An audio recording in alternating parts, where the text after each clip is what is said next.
আর যা বলো বৌদি, পরোটাগুলো না খুব বড় বড়। হ্যাঁ গো নান্টু, যা বলেছো। বৌদি, আর দুটো পরোটা গরম গরম হবে নাকি? হ্যাঁ, কেন হবে না, সব পরোটা তো আপনাদের জন্যে। বৌদি, আমাকে গরম গরম দেখে দুটো পরোটা দেবে?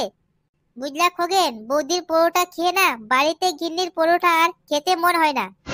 হ্যাঁ, যা বলেছো, আমি তো রাত্রে আর কিছুই খাবো না। ও মা, তাই আমার পরোটা আপনাদের খুব ভালো লেগেছে দেখছি। হ্যাঁ গো বৌদি, তোমার পরোটা আমাদের খুব ভালো লেগেছে। তো বৌদি, আমাদের কত হলো তাহলে? আপনাদের মোট হয়েছে 80 টাকা। 80 টাকা? 80 টাকা কি করে হলো?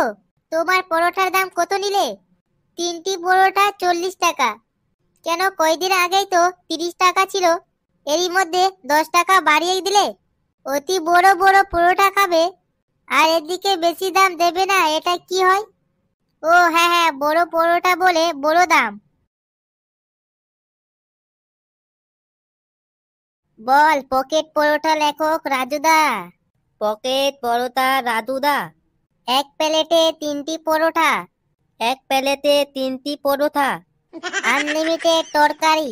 আনলিমিটেড তরকারি। একটা সেদ্ধ ডিম। একটা সেদ্ধ ডিম।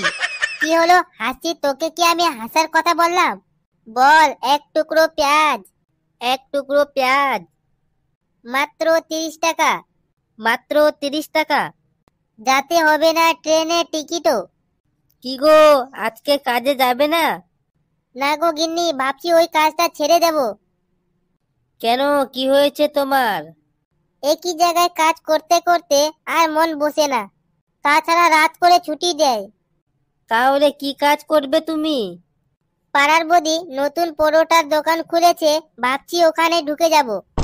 কি, তুমি ওই কাজ ছেড়ে দিয়ে বৌদির পরোটার দোকানে ঢুকবে? কেন, কি অসুবিধা তোমার?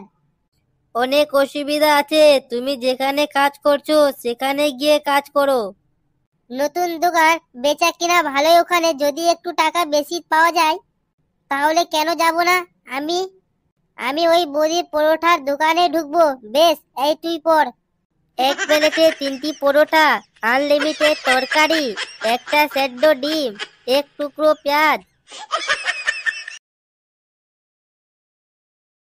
এই বৌদি, বড় বড় পরোটা মাত্র 40 টাকা, কে খাবে? খেয়ে যা, খেয়ে যা।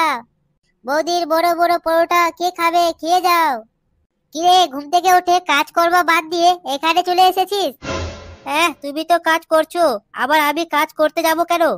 আমি কাজ করছি মানে বাবার গাড়ির ওপর চাপে আর কতদিন চালাবি? ছোটো, তুই চুপ কর। এই নাটু, আমাদের 3টা করে 2 জায়গায় পরোটা দে তো। তোরাকে দেখি আবার মাথার উপর উঠে গেছিস, খুব বাড়ান বেড়েছিস তোরা দেখছি।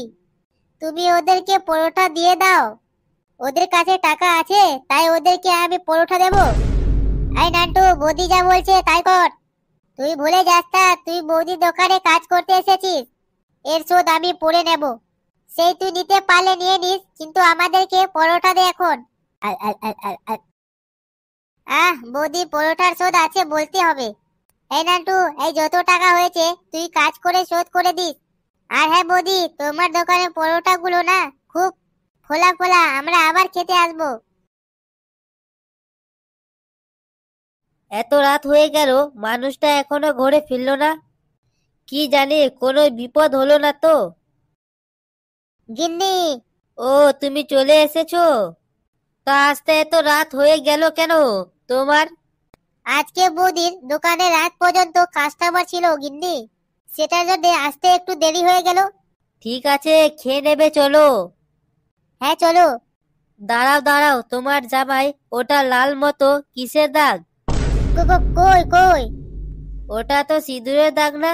সিঁদুরের দাগ তোমার গেঞ্জিতে কি করে এলো? না না গিন্নি, এটা করে সিঁদুরের দাগ নয়, এটা লঙ্কা গুঁড়োর দাগ, তুমি ভুল দেখছো। তুমি আমাকে শিখাতে আসো না কোনটা লঙ্কা গুঁড়োর দাগ আর কোনটা সিঁদুরের দাগ। কাজের নাম করে তুমি বৌদির সাথে কি করছিলে? বিশ্বাস করো গিন্নি, সিঁদুরের দাগ না, আমার গেঞ্জিতে কি করে এলো আমি জানি না।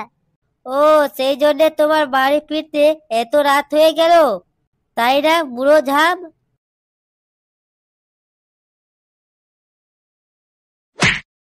না গিন্নি, না গিন্নি, গিন্নি। বুড়ো চোদা, এই বয়সে এগুলো? গিন্নি ছাড়, গিন্নি গিন্নি।